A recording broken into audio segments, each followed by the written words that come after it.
የሰላም ሚኒስትር ዴኤታ የኢፌዴሪ ህገ መንግስት ለውጥ ያስፈልገው ይሆን ከሆነስ የትኞቹ ድንጋጌዎች በሚል የፖሊሲ ጥናት አካሂደዋል።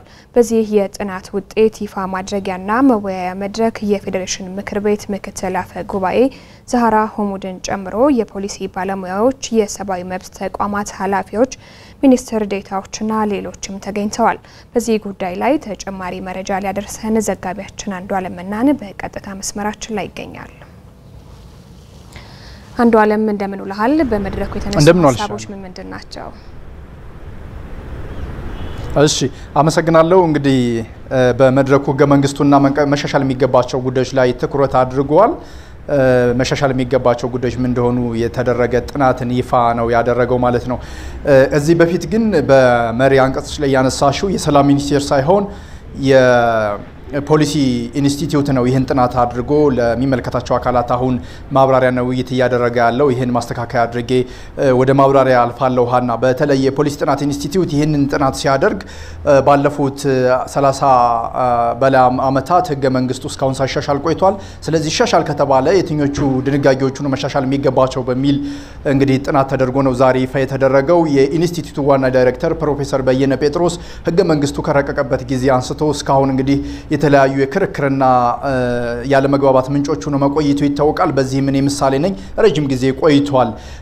በአሁኑ ጊዜ ህገ መንግስቱ በአንድ በኩል የማንነታችን ምንጭ ነው የሚል በርካታ ደጋፊ ያለ ሲሆን በሌላ በኩል ደግሞ በጣም በርካታ የሚሆን ህገ መንግስቱ መሻሻል አለበት ሁሉንም ባማከለ የሚልና መቀየር ይገባዋል የሚል ጥያቄ እየገፋ ስለመምጣቱ ነው ያነሱት ማለት ነው። ይሄን መሰረት በማድረግ ጥናት ስለመካሄዱ ነው እንግዲህ ዳይሬክተሩ ፕሮፌሰር በየነ ጴጥሮስ ያነሱት። በዚህ መድረክና የጥናት ይፋ ማድረጊያ ላይ እንግዲህ የሰላም ሚኒስትር ዴኤታው ዶክተር ስዩም መስፍን ተገኝተው ነበር። እንግዲህ እንደ ዶክተር ስዩም ከሆነ ህገ መንግስቱን በተመለከተ የተለያዩ ሳቢዎች ይነሳሉ ብለዋል። እንደ በየነ ጴጥሮስ ሁሉ አንደኛው እንግዲህ ህገ መንግስቱ የተጻፈበትን ወረቀት ያክል እንኳን ረብ የለውም መቀደድ አለበት የሚል ሀሳቦች ይነሳሉ።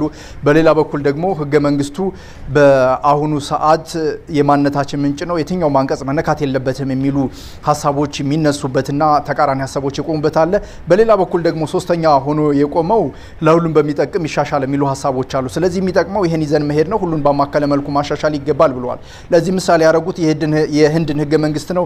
395 አንቀጽ ያለው የህንድ ህገ መንግስት 105 ጊዜ መሻሻሉን አንስተዋል። የሌሎችንም ሀገራት ህገ መንግስት አንስተዋል። ስለዚህ ህገ መንግስቶች ሙሉ አይሆኑም፣ መሻሻላቸው ደግሞ ለብሔሮች ብሔረሰቦች እንዲሁም ለህዝቦች የሚጠቅም ነው፣ ሁሉን ባማከለ መልኩ መሻሻሉ ጠቃሚ ነው የሚል ሀሳባቸው ነው አንስተዋል። ከህገ መንግስት ፍልስፍና አንፃር እንግዲህ ህገ መንግስቶች ሲነሱ ራሳቸው እንዲሻሻሉ አርገው ያስቀምጣሉ። የፌዴራል ህገ መንግስትም እንዲሁ እንዲሻሻልበት ያስቀመጠ መንገድ አለ። በመደበኛም ኢመደበኛም በሆነ መልኩ እንዲሻሻል ያስቀምጣሉ። አንዳንድ ህገ መንግስቶች ደግሞ መሻሻል የማይገባቸውን አንቀጾች ያስቀምጣሉ ማለት ነው። ከማንነት ጋር በተያያዘ ማንነታችን ነው የሚሉ ህገ መንግስቶች አንቀጾቻቸውን ያስቀምጣሉ።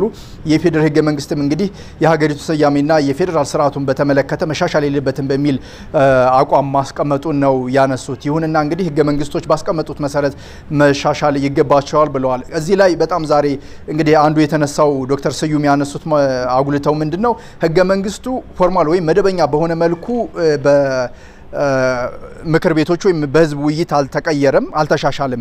ይሁንና እስካሁን ባሉ ሂደቶች ግን በርካታ የህገ መንግስቱ አንቀጾች መሻሻላቸውን አንስተዋል። እንደ ምሳሌ ካነሷቸው መካከል ሀና ለምሳሌ አንቀጽ 47 የኢፌዴሪ አባል ክልሎችን የሚዘረዝረው ህገ መንግስት በራሱ መስተካከያ ሳይደረግበት ራሱ ተስተካክሏል።